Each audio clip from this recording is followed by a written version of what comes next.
Quem foi que executou Jesus na cruz? Pilatos? Herodes? Roma? Os judeus? Na sua opinião, quem foi? Todo mundo. Não. Não. Foi Deus. Como assim? O próprio Pai que o matou. O quê? O próprio Deus o matou. Por quê? Vamos lá.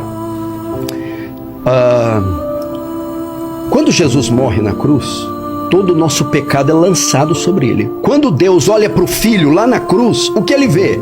Uma bola de iniquidade, de pecados. Já que os pecados estão lá, o Senhor agora tem que punir. Ele pune com o quê? Um atributo que pregador nenhum ensina: a ira de Deus. O que é a ira de Deus? A resposta de Deus ao pecado. Significa que, vamos dizer, a justiça dá a sentença. Justiça de Deus. A ira cumpre a sentença. A ira é um míssil. Imagine que a ira de Deus é um míssil teleguiado. E esse míssil está programado para ir aonde? Onde está o pecado? Na cruz, o pecado está em nós ou está em Cristo? Em Cristo. Então, o míssil da ira tem que cair sobre Cristo. Quem envia o míssil? Deus. O Pai. Isaías 53:10. Foi do agrado do Pai moê-lo até enfermá-lo. O próprio Deus executa o Filho. É difícil entender isso. Para mostrar para quem está nos ouvindo o terror do pecado. Deus odeia tanto o pecado, mas tanto, que nem o próprio Filho poupou. Por quê? Por causa da sua santidade. Outro atributo. Abacuque 1:13 diz, Deus diz, o profeta diz: tu é tão puro de olhos que não pode contemplar o mal. Quantos pecados bastaram para Adão e Eva cometer para ser banido do paraíso pro resto da vida? 10. 5. 1. Porque o pecado, ele é contrário à natureza de Deus. O Senhor não pode ser conivente com o pecado. Agora você vai entender aquele salmo que você fala tanto, aquele trecho: Elohim, Elohim, lama sabachthani. Ele brada na cruz: Deus meu, por que me desamparaste? Por que me abandonaste? A resposta: porque na cruz você se fez pecado, meu filho. Então ele despeja a ira e mata o seu próprio filho, e com ele todos os nossos pecados. Os pecados são pagos naquele momento. Aquilo, Vilela, não é um show de terror. Aquilo é uma demonstração de amor. O Filho pegando todo o nosso pecado e botando nas costas.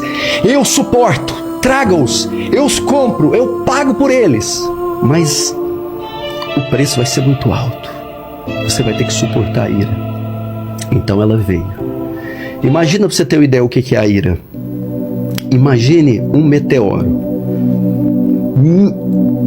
1 milhão de vezes maior que a Terra, mais pesado que a Terra, vindo na velocidade da luz contra a Terra a 1 hora, e ela vai colidir com a Terra e vai transformar tudo em pó, e ela está vindo, e alguns minutos antes dela chocar com a Terra, um muro 1 milhão de vezes maior que o meteoro se coloca entre a Terra e o meteoro.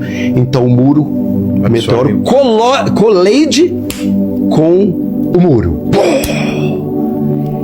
e destilhaça e faz o muro em 1000 pedaços, e aquele meteoro estilhaça e nem o estilhaço toca na terra.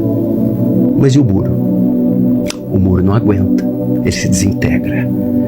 A ira de Deus era esse meteoro que estava vindo sobre o homem para esmagá-lo e puni-lo pelos seus pecados, e vindo 1 bilhão de vezes maior. E quando ia colidir conosco, o Senhor Jesus se coloca entre nós e o meteoro, e abre um braço para a esquerda e a direita e diz: está consumado, em tuas mãos entrego o meu espírito. Então a ira de Deus caiu sobre ele. A Bíblia chama de cálice da ira. Nenhuma gota desse cálice caiu sobre nós. Mas e o filho? O filho não aguentou. O filho morreu. Jesus morreu. Jesus deu a sua vida. A única maneira de...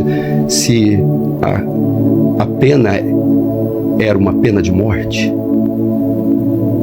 eu teria que pagar com a vida para eu ser absolvido só com outra vida. Por isso Jesus morreu. Mas o evangelho não acaba aí. Se falarmos só da morte, Por isso que o Mel Gibson até estava pensando em fazer outro filme, né? A continuação é o que eu vou falar agora. Resurrection.